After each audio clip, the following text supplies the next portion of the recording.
What's up, guys? Welcome, and thank you for taking some time out to see what I have in store for y'all. It took me a long time to do this, and in a way, I still don't know how to start things off, but I'm gonna give it my best shot. So, my name is Greg. For the last 7 years, or 8 years minus the last one for orientating on this, I've been working my ass off on a project called The Legend of Zelda Shadows of Time. And why Shadows of Time? Because it's a supposed direct sequel to both Ocarina of Time and, in a sense, Majora's Mask. In these 7 years, I've done everything with the exception of programming the game, because of the fact that I'm by myself, have no experience in programming 3D games like The Legend of Zelda, and third, it would be straight up madness to try and take on the titanic task of programming a game like this by myself. What did I do? Near everything else. Creating a score, mapping project, full storyline and sub-stories, character cast, item list, and so on. Now, being the person that I am, I'm very critical of myself and have a lot to work on when it comes to giving the infamous okay to the projects I create. Aside from that, I don't have an extensive group of people whom are interested in this particular franchise, so even though they might enjoy the music, they have no idea about storylines or whatever, which makes it hard for them to experience the same type of enthusiasm as me. Most of the people who did show that enthusiasm are unknown folks I encountered randomly whom I started a conversation with in the hopes of them liking the Zelda series. Funnily, I've seen them react with utter surprise, love, and astonishment. I'd like to thank these people for hearing me out and telling me I've created something special and I should share it with the world. But like I said, I have some issues with perfectionism, and given the tools I had to work with and the fact that I'm not a professional drawing artist, I hope you guys will excuse me if not everything is of supreme quality. But all that aside, I'm going to be as clear as it can get on this project, and I'd love for you guys to share your opinion on whatever comes past over the upcoming episodes. This project should have been out there for too long. In fact, a lot of things you will come to know probably would have been a lot more innovative if it was. And I hope from the bottom of my heart that even though a lot of you don't know me, you will take what I tell you and show you as truth. But that's completely up to you. I'm saying this because I'll probably get a lot of, "Hey, Breath of the Wild did that already." But to fully understand what I meant, this storyline was written during the known production period of Breath of the Wild, or perhaps even before that. So back to the stuff at hand. This project in its whole started out with me being a Zelda enthusiast, ever since my younger years. And during a lot of hardships in my past, The Legend of Zelda helped me escape the world and enter into a world of its own, and a damn magical one. My world of refuge being Hyrule within my favorite game of all time, Ocarina of Time. Growing up, I was very much into music. Until this day, I'm a guy with a vivid imagination. I used to daydream and fade away in complete stories on my own, some of them even being in the world of Zelda. I guess this trait was key for what I've been doing for the last 8 to 9 years. It all started when I found out I had a knack for creating orchestrated versions of older games, being 8-bit soundtracks up to the MIDI soundtracks of the Nintendo 64 to give you some insight. For example, I started out with a track featured in the very first Ninja Gaiden, or Shadow Warriors if you would.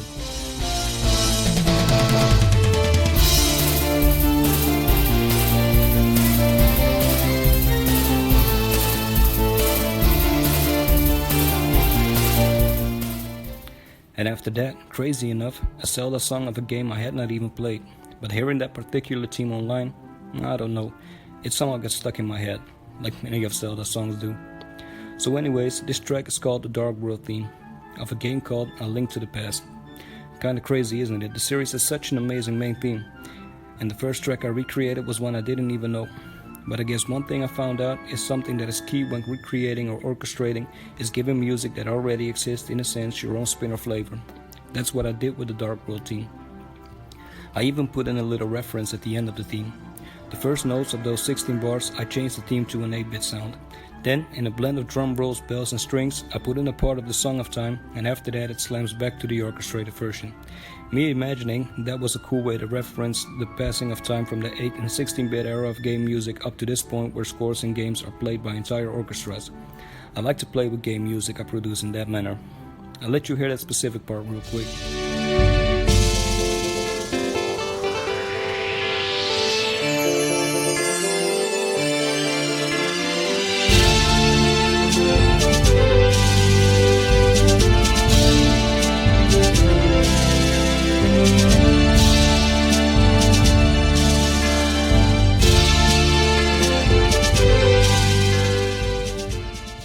But enough mesmerizing. At a certain point back in 2011 or 2012, I wanted to do something new. Something regarding The Legend of Zelda music-wise at that time. So what if I make up new and non-existent locations within Hyrule and try to create themes to them? So that's what I did. Though my first theme was a new concept for a Hyrule field theme, trying to keep the Zelda feel intact but still producing something completely different, and I felt like it worked out.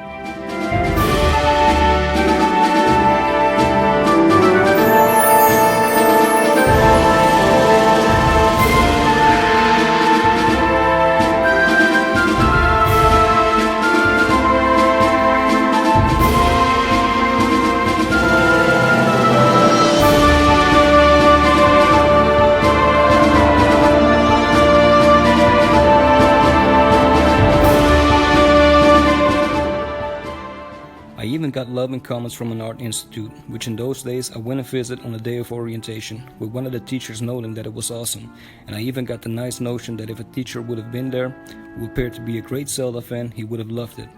However, due to some personal situations back then, I wasn't able to go to college, but nevertheless, this encounter gave me an enormous boost to carry on what I was doing. One after another, I created tracks to new locations, some of their names being Roos Village, Nehru's Mountain Range, and Ding Canyon. Yes people, Ding Canyon.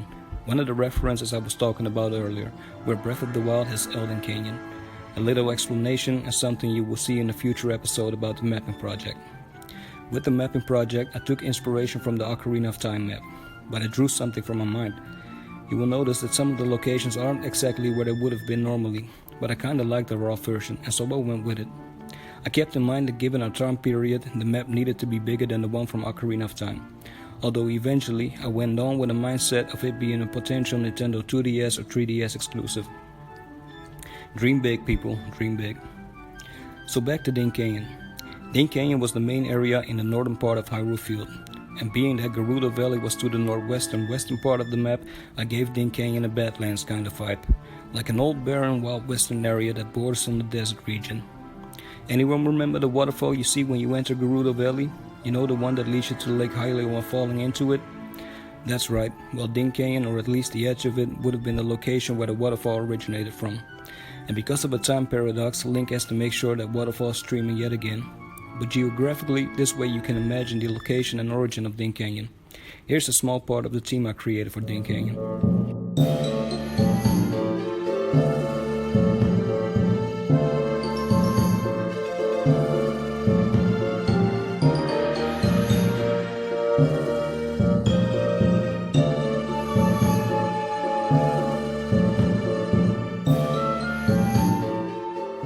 Don't get me wrong on what I'm telling you now. My first playthrough of Breath of the Wild was this year, 2020 people, and perhaps even the biggest reason for me pressuring myself into releasing my project, because there are some similarities that I'm not too keen of. I love the playthrough, but putting in the work I did, it paid me to see a lot of concept for which I really went outside of the box in Breath of the Wild. So before the sequel comes out, and perhaps by coincidence, another set of similarities arises, making my whole project seem like I took ideas from this game I had to unload and give it a full loadout. But back to the themes. In 2012, I came to a point where I had composed a good set of themes. Looking at my music and the names connected to them, a moment of, why not try this? Flowed through my mind. And the idea of writing a Zelda novel-style book came to mind, which could be turned into a movie as well. Like I said before, they're the dream, everybody, they're the dream. After a couple of pages though, I don't know, perhaps I got bored. But I didn't look into it for a couple of months. Still, those names of locations rang through my head, and listening to the themes I composed, I could get a good picture of how those locations would be like if they existed. A new idea sprung to mind. Why not create a mapping project just for the heck of it? This will be a good excuse for you to grab some pencils and start drawing again like you used to when you were younger. So, keeping in mind that I started creating game music with Ocarina of Time being the biggest inspiration, I took a small piece of paper and drew a map resembling the one from Ocarina of Time. Well, at least, like I said earlier, how I remembered it. Something told me it would be more fun to do without looking at the original one. So there it was, a very, very, very raw version of the map, in which I took the liberty of keeping all the existing locations and strategically placing all of the newly thought of locations around Hyrule, going so far as to extend borders on both the north, northwest and the west. Finally, I took a drawn pad and some colors and I created a hybrid map of drawn landscapes and the designated names. I took a picture of the map and loaded it up on my laptop, downloaded the font app and tried my best to put the names to the locations, each with a nice font.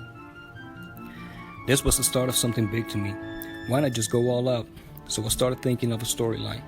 Seeing as I decided it would be a sequel to Ocarina of Time and Majora's Mask, I had to do some brainstorming. Then I came up with the idea of starting off where Ocarina ended.